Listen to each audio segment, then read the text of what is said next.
Before unification, the Nile Valley was characterized by competing kingdoms. These kingdoms eventually coalesced into two primary regions, Upper and Lower Egypt.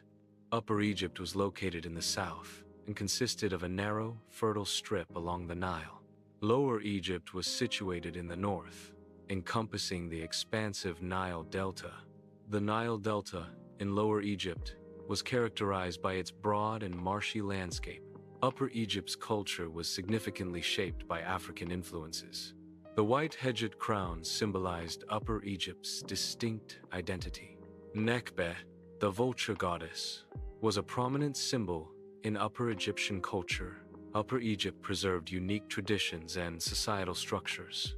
These cultural aspects distinguished Upper Egypt from its northern counterpart. Lower Egypt's culture had connections to the Levant. The red deshret crown symbolized Lower Egypt. The cobra goddess Wajeh was a symbol of Lower Egypt. Trade influenced Lower Egypt's cultural identity. Cultural exchange shaped a unique identity in the Delta region. Resource competition was a significant factor, driving regions towards unification. Control of trade routes also played a crucial role in this process. The need to effectively manage the Nile's floods further necessitated greater cooperation.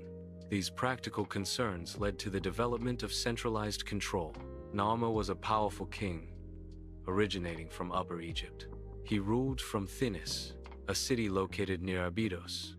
Narmer's name translates to striking catfish. This name is indicative of his strong personality. It also reflects his forceful leadership style. Narmer's reign marked a significant period in early Egyptian history. Narmer might be the same person as Menes, the first king of Egypt in legend. Some scholars propose Menes is a composite of multiple kings who unified Egypt. According to this view, Narmer is the primary historical figure represented by Menes. Therefore, the identity of Menes remains a subject of scholarly debate and interpretation. The Narmer Palette is a significant ceremonial artifact. It was discovered in Hierakonpolis in 1898. The palette is made of slate and is of historical importance. It functions as a symbolic declaration of power. It represents unification rather than serving as a modern historical record. The Narmer Palette depicts scenes of conquest and unification in ancient Egypt. One side features Narmer wearing the white crown, symbolizing Upper Egypt. Narmer is shown holding a mace, a symbol of power and authority. He is also depicted grasping a kneeling captive, representing the defeat of enemies. This scene specifically symbolizes Narmer's victory over a chieftain from the Delta region. The falcon god Horus is depicted above the captive.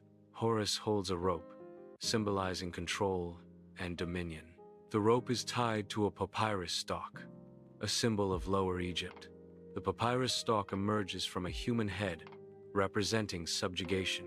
This imagery signifies the king's conquest and control over Lower Egypt. The scene conveys the idea that the king's rule is divinely sanctioned and approved. The palette depicts defeated enemies in the bottom register. These enemies are shown dead or fleeing, symbolizing Narmer's power. Their posture, with heads between their legs, signifies humiliation and defeat. This imagery represents the consequences of opposing Narmer's rule. The depiction serves as a warning and a display of Narmer's dominance. It reinforces the idea of submission to Narmer's authority. The Narmer Palette's second side depicts Narmer wearing the red crown. The red crown symbolizes Narmer's rule over Lower Egypt. Narmer is shown marching in a ceremonial procession. The procession is a display of Narmer's power and authority. Rows of decapitated enemies are depicted, symbolizing Narmer's victory. This imagery signifies Narmer's unification of Upper and Lower Egypt through conquest. Intertwined serpapard necks symbolize the control of chaotic forces. Attendants holding the serpapard necks represent those who maintain order. The intertwined necks also symbolize the union of Upper and Lower Egypt. This union signifies the unification of the Egyptian realm. The overall symbolism conveys the establishment of order and stability in the kingdom.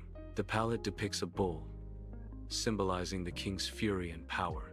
The bull is shown trampling an enemy, demonstrating the king's dominance. The image includes the bull breaking down the walls of a town. This symbolizes Narmer's ability to destroy opposition and enforce his will. The unification of Egypt was a process that occurred over time. Kings like Scorpion II preceded Narmer in this process. Narmer's victory was a key event in the unification. Following unification, Memphis was founded as the new capital. Memphis was strategically located at the apex of the delta, symbolizing the balance of Upper and Lower Egypt. Narmer unified Upper and Lower Egypt. He adopted titles from both regions to symbolize his rule. Narmer also incorporated the regalia of both Upper and Lower Egypt. This act of combining symbols reinforced his authority over the unified land. He effectively became the ruler of a single, consolidated Egyptian state. This unification marked a significant turning point in ancient Egyptian history. Narmer established a template for divine kingship in ancient Egypt. He formalized the iconography of power, visually representing the king's authority. Narmer implemented an administrative logic that defined the structure of ancient Egypt. These actions marked a significant transition from prehistory. This transition led to the formation of a unified historical state. Narmer's reign laid the foundation for subsequent Egyptian dynasties and governance.